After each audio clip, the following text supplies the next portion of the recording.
What's going on, everybody? Payneblade back here again with another Genshin Impact video. And today, guys, we're going to be covering the newest featured character, and that is Klee. Now, if you don't know anything about her, this girl packs a huge amount of damage inside her little backpack, and we're talking about a ton of explosives. So we're going to go through everything, guys. We're going to talk about her attributes, her weapons, her artifacts, constellation, talents. So let's talk about her stats. So this is what you essentially want to do, guys. Since she is all pyro build, you want to focus on completely getting her pyro bonus damage up as much as possible. Now, the witch set is going to be the best set for her, and that is essentially where you're going to get most of your bread and butter damage. Now, as you can see here, she's got a couple other elements covered here, but that's irrelevant. The other thing you want to focus on is crit and crit damage for her, and then you want to get her attack up as much as possible as well, too. Now, elemental mastery is going to matter as well. Now, in terms of weapons, the best weapon for her is the new featured weapon called the Lost Prayer to the Sacred Winds. Now, this increases her movement speed and also gives her 10% stacks times 4, so 40% elemental bonus damage as long as she is in the field or if she leaves combat. So as long as she's on the field, guys, she's going to be getting that damage. Plus, this book gives her the crit rate, which she definitely needs in terms of putting in more damage for her. Now, for enhancement purposes, you're going to need to get shackles, some chaos core, and some slime concentrate to get it up. As you can see here, I've got 70 out of 80, focusing on getting this to 80 next. All right, so now a couple other items you can use for her besides the 5-star book, which is actually now the new banner character with the Wolf's Gravestone, is the Eye of Perception, which does more AoE damage, has a 50% chance, but it has a pretty long cooldown. Another one here is the Sacrificial Fragments, which is actually not bad. It allows you to produce your elemental skill again by 80% if you max it out, and this also does it every 16 seconds, which means you can throw 3 bombs.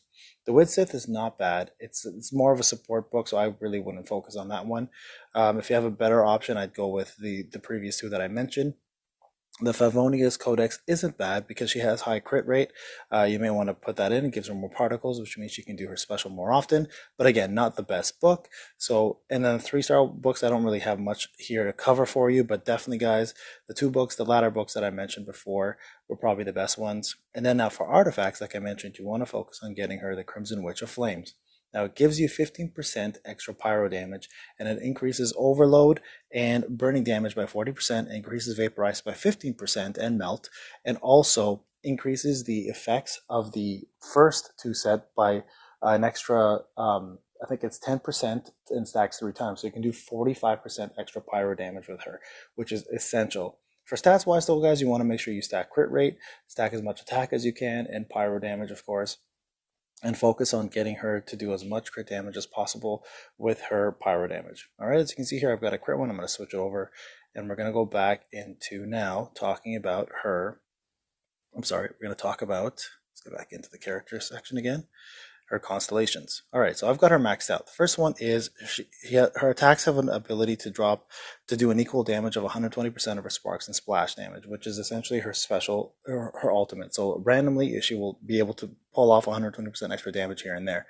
Being hit by Jumpy Dumpty, mines decrease the enemy's defense by 23% for 10 seconds. That is huge, guys. Of course, this increases it by 3. Now, the special here will also, every time you depart, so if you leave the field, it'll do an extra AoE damage of 555%, and then increases the constellation there for her ultimate by 3, and then lastly, Blazing Delight. Now, this is interesting. As long as she's on the field and she has Sparks and Splash on, she will continuously regenerate energy for the entire party, and then she will also give the members 10% pyro damage. So this is great for Duluth, Bennett, anybody who wants to use Zhangling.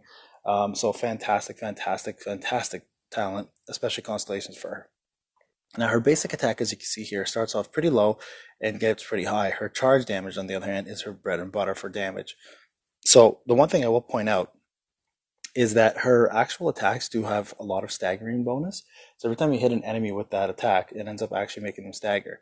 Now, her Jumpty Dumpty, it actually ends up throwing 2 mines that jump 3 times, and then upon contact, they explode into smaller mines, and anything that walks in the way of those mines or into those mines does AoE damage, and they keep getting hurt. Fantastic for mobile units, guys. Slimes or any type of assassins or anything that moves quite a bit, it's fantastic. And there's the damage there, as you can see. The initial Jumpty Dumpty is 143%, and then the mines do about 40-something% as well, as long as someone touches them. Now, this ability, so last one, continuously summons Sparks and Splash and attacks nearby enemies dealing AoE pyro damage. So as long as you have an orb essentially following you around, and it goes around hitting enemies with AoE damage. Now, this is kind of cool. When Jumpty Dumpty deals damage, Klee has a 50% chance to obtain Explosive Spark, which is essentially a charge attack.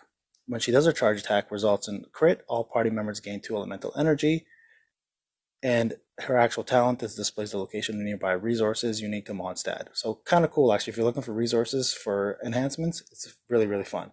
But the main thing, guys, is this one, Pounding Surprise. So whenever she does her special or a normal attack, Klee has a 50% chance to increase her charge attack, right? So, and also Jumpty Dumpty is her bread and butter, so you can do 2 of them at a time. Alright, so let's go into some actual gameplay, guys. Hope you guys enjoy. This is Payne. Have a wonderful day, everybody.